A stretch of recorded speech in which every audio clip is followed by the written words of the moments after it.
Hello friends, welcome back to my channel. आज इस video में हम उड़द दाल के लड्डू बनाएंगे।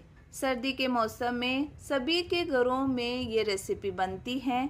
उड़द दाल के लड्डू खाने में बहुत ही स्वादिष्ट होते हैं और शरीर के लिए भी बहुत ही गुणकारी होते हैं। डेली हमें एक लड्डू खाना चाहिए। उड़द दाल के लड्डू में ड्राई फ्रूट्स डाले जाते हैं, सूखा नारियल डाला जाता है और गोंद डाला जाता है। तो इन सभी चीज़ों को हमें किस तरह डालना है, ये सभी चीज़ें शरीर के लिए बहुत ही फायदेकारक है। तो आइए रेसिपी शुरू करते हैं। उड़द की दाल के लड्डू बनाने के लिए मैंने यहाँ पर 500 ग्राम उड़द की दाल ली है। 500 ग्राम मैंने सूखा नारियल लिया है, जो गोला आता है नारियल का, वो लिया है। 200 ग्राम मैंने गोंद लिया है। 200 ग्राम मैंने बादाम और काजू लिए हैं। 1 किलो मैंने घी लिया है। मैं उड़द की दाल के लड्डू बनाने के लिए खजूर डालूंगी। आप चाहे तो इसके अंदर गुड़ डाल सकते हैं, चीनी डाल सकते हैं।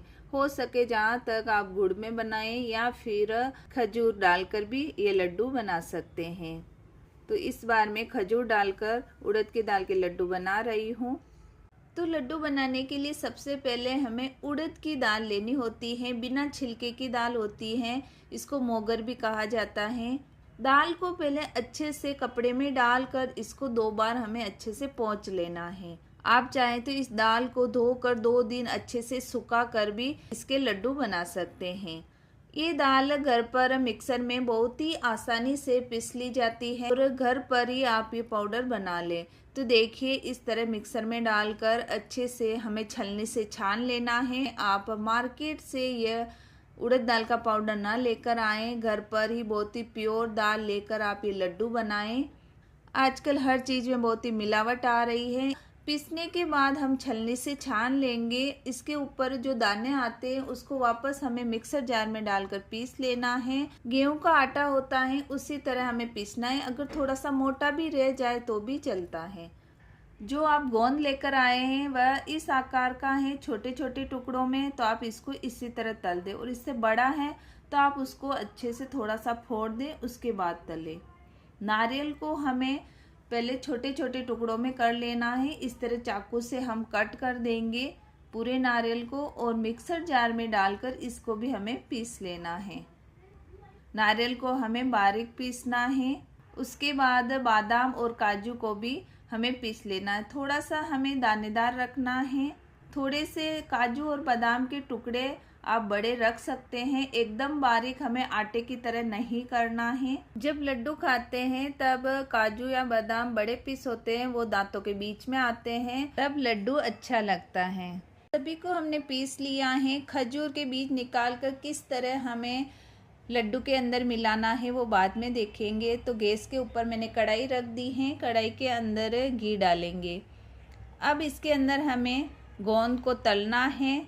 तो गोंद को तलने के लिए हमें घी ज़्यादा चाहिए, इसलिए आप थोड़ा सा घी इसके अंदर ज़्यादा ही लें। गोंद तलने के बाद घी बच जाता है तो आप लड्डू में डाल सकते हैं। गोंद को तलते समय हमें इस बात का ध्यान रखना है कि जब आप गोंद अंदर डालें तब घी बहुत ही ज़्यादा गर्म होना चाहिए। गैस की फ्लेम को हमें हाई रखना है, लो नहीं रखना है। घी गर्म हुआ कर नहीं, थोड़ा सा गोंद डालकर हम देख लेंगे। अगर गोंद डालते ही थोड़ी देर में चटकने के बाद ऊपर आ जाता है तो घी गर्म है। ऐसे ही घी में हमें गोंद को डालना है। ठंडे घी में हमें गोंद नहीं डालना है, नहीं तो कच्चा रह जाता है। इसलिए आप एक बार चेक कर लें घी गर्म हुआ है या नहीं। घी गर्म होने के बाद ही आप गोंद अंदर डालें। गैस की फ्लेम को हमें हाई रखना है। घी के अंदर जब गोंद डालेंगे तब गोंद चटकने लगता है, उसके बाद अच्छे से फूल कर वो ऊपर तैरने लगता है। आप चाहे तो एक गोंद की डली निकाल कर आप अंगुली और अंगूठे के बीच में लेकर दबा कर देख सकते हैं। अगर फूट जाता है तो गोंद तलकर तैयार हो गया। इसी तरह हम सभी गोंद को तल लेंगे। अगर गोंद कच्चा रह जाता है तो जब हम लड्डू खाते हैं तब वो दांतों में फंसता है और दांतों में चिपक जाता है, इसलिए इस बात का आप पक्का ध्यान रखें। मैं जो गोंद तल रही हूँ इससे अगर गोंद की डली बड़ी है तो आप इसको एक बार फोड़ दें और एक बार छलनी से छान लें। जो नीचे बारीक गोंद निकलता है उसको आप अलग से तलें और जो ऊपर बड़ा गोंद है उसको आप अलग से तलें।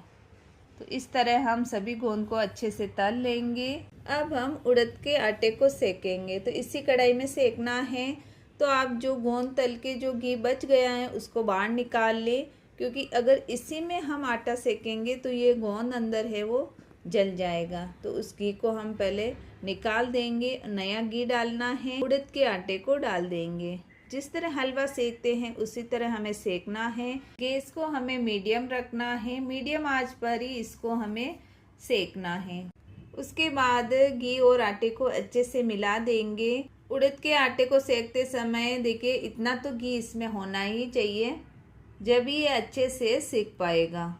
इस आटे को सेकते हुए 15-20 मिनट लग जाते हैं। ब्राउन कलर का सेकना है। उड़द का आटा सेक कर तैयार हो गया है। अब हम खजूर तैयार करेंगे। तो खजूर के पहले हम बीज निकाल देंगे। देखिए मैंने 500 ग्राम आटा लिया है, तो मैं 500 ग्राम इसके अंदर खजूर डाल रही हूँ। आप चाहें तो खजूर की जगह गुड़ भी डाल सकते हैं।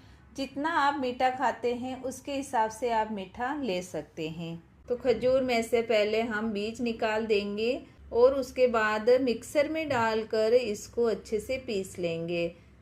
पीसने के बाद कढ़ाई के अंदर थोड़ा सा घी डालना है और 5 मिनट के लिए इस खजूर को हम सेक देंगे। कम आंच पर ही हमें इसको सेकना है।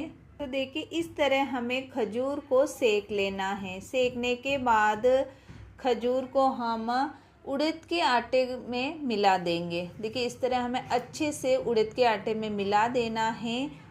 गरम गरम खजूर को ही हमें उड़द के आटे में मिलाना है और अच्छे से मिक्स कर देना है। अच्छे से उड़द का आटा और खजूर को मिक्स करने के बाद इसके अंदर नारियल का बुरादा डाल देंगे, काजू और जो बादाम हमने पीसे थे वो डाल देना है, गोंद डाल देंगे और दोनों हाथों से अच्छे से मिला देंगे।